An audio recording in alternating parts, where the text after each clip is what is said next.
Magandang araw mga kaibigan. Bigyan natin ngayon ng opinion reaction itong post ng Inquirer.net 27 minutes ago tungkol sa mga pangyayari sa House hearing on flood control probe. Ito may pasabog.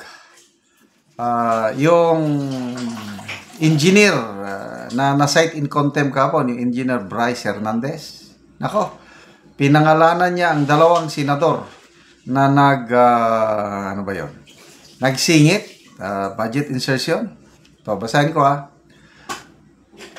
It appears that Senator Jinggoy Estrada is not safe after all, after former Bulacan Assistant District Engineer Bryce Erickson Hernandez name-dropped him as one of the senators who allegedly involved in the anomalous infrastructure projects hounding the country. During the House of Representatives Infra Committee hearing on Tuesday, ongoing pa ngayon, Hernandez finally blurted out who among the senators are involved in the questionable projects. Ito ang pahayag ni Hernandez. Sabi ni Senator Marcoleta kahapon, ligtas ka na. Hindi po ito totoo. Si Senator Jinggoy Ejercito Estrada, Senator Joel Villanueva, Undersecretary Robert Bernardo, and District Engineer Alcantara. Si Senator Jinggoy po ay nagbaba ng 355 million ngayong 2025 sa mga ilang projects sa Bulacan. Okay. Name dropping na ang labanan. Ano pa kaya ang ibang pasabog na nagaganap sa Senate House hearing? Kasi ako, wala na akong masyadong ganang manood sa House hearing. Hindi katulad sa Senate Blue Ribbon. Okay, magbasa lang ko sa mga comments ha. People who reacted. Tingnan nga natin. Ayun. People who reacted, 8,300. Ang tumatawa, 6,900. So, ibig sabihin, hindi nila pinapaniwalaan itong Assistant District Engineer na ito. Ang nag-like lang is 1,000. So, depende. Public opinion yan eh. And then, comments. Angel Bautista, Jinggoy failed to mark himself safe. Kaoripon, Marcolita wanted to save him but their conspiracy didn't work. Lorencita Tamor, kaya pala he took offense sa you are safe. May Nartia, inarguably,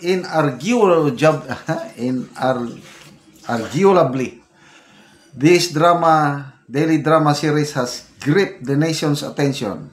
With its compelling setting, unexpected twists, and emotional depth, it challenges one's bare beliefs and leaves view questioning what they once held certain. So, talagang huwag tayong basta-basta maniwala sa mga payag. Kagaya yung Diskaya. Ang daming binanggit ng mga pangalan. Although, meron talagang mga politiko na tumatanggap, hindi naman lahat ng binanggit doon is gospel truth na tumanggap. Kaya maganda yung mga kongresista, kanya-kanyang deny. Or expected. So, bahala na tayo taong bayan. Sino ba yung talagang nagsasabi ng totoo? Sino ang hindi? Ang star, the name that na hindi mabanggit-banggit. Mayroong exact word ni Senator Escudero. At least the name that can never be mentioned has been mentioned already. Speaker Martin Romualdez and Saldico na pangalanan na ng Diskaya. Again, hanggang pangalan lang yun. Kaya nga, si Senator Ping Lacson na bilang chairman ng Blue Ribbon, sabi niya, kailangan ko ng resibo. dapat may ebidensya. Which is correct naman kasi kung ang end line o end objective ng mga kung ito is merong makasuhan and hopefully may makulong. So, paano man naman kakasuhan ang isang kongresista or senador na hanggang name drop lang? So, mahirap talaga. Kaya, pag name drop lang, ang masisira lang talaga yung image mo. Kasi depende na sa taong bayan kung paniniwalaan. Example, yung si Saldico, nag-deny. Hindi totoo yan, hindi totoo. Puros deny. Tinignan ko, people who reacted. Halos 99% tinatawanan itong si Saldico. So, hindi sila naniniwala sa kanyang pahayag na wala siyang tinanggap na mga ano. So, sa ngayon, it's more on battle of public opinion. Bahala na ang taong bayan. Tayo ang humusga. Sana may patutunguhan itong mga investigasyon na ito. So, ayan. Engineer Hernandez, ano? Nakakulong na. Na-set in contempt eh. Kaya lang, dahil kailangan siyang humarap sa hearing sa kamara, kaya pinalabas. Expected, ibabalik siya sa Senado. Kaya lang, sabi nitong engineer na ito na kung pwede, wag na siyang ibalik doon kasi nga, meron siyang pinangalanan na senador na ano, na yun, nagbaba. Ano bang ibig siya nagbaba? Nag-download ng pondo? Although ilang million ba yun? 355 million ngayong 2025. So, dapat magpakita siya ng resibo. Kagaya ng ano. Kasi kung wala siyang resibo, walang kagaya si Congressman Toby Chanco, kumpleto yung resibo na ipinakita niya.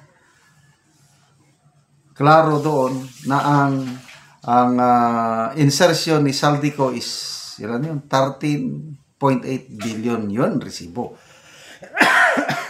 So dito, yung resibo ng Engineer Hernandez laban kay Senator Jinggoy kung wala. So huwag tayong basta-basta maniwala. Salamat mga kaibigan sa inyong pagsubaybay sa ating channel. Nakakatulong kayo ng malaki sa tribong Talandig ng Bukidnon dahil ang sweldo natin sa channel na ito, pantulong po natin sa tribo. Namimigay tayo ng livelihood assistance, nagpapatanim ng saging lakatan at Arabica coffee. Panoorin niyo ang video na ito. Anak ko sa kapian nga tanom ni Miko, so karon ako siyang bisitahon. Mayong buntag diha. Buntag. Mag-abono siya sa iyang kape. So tulo ka bangag na kay duha naman siya kabulan. Kabulanan akong duha ka kutsara. Kutsara. So muna ni ang itsura sa kape ni Miko nga isa pa kabulan oh. Kadua pa ni kabulan. Karon. Duha ni siya kabulan karon. Pizza 3. Pizza 3 nindot gid kaayo ang iyang tubo. So nindot gid kaayo og tubo nga kape oh. Duha na kabulan karong adlaw.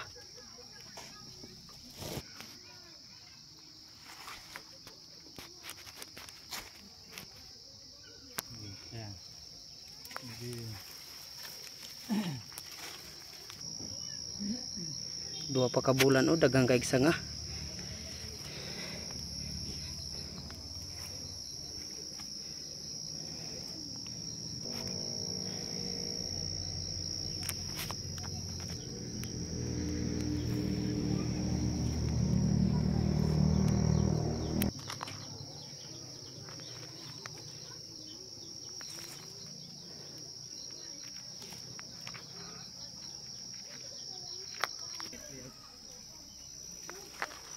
Nindot kaayo nga kape oh. Human sa pag-abono, maga-spray na pod si Miko sa Silicron o Grumix.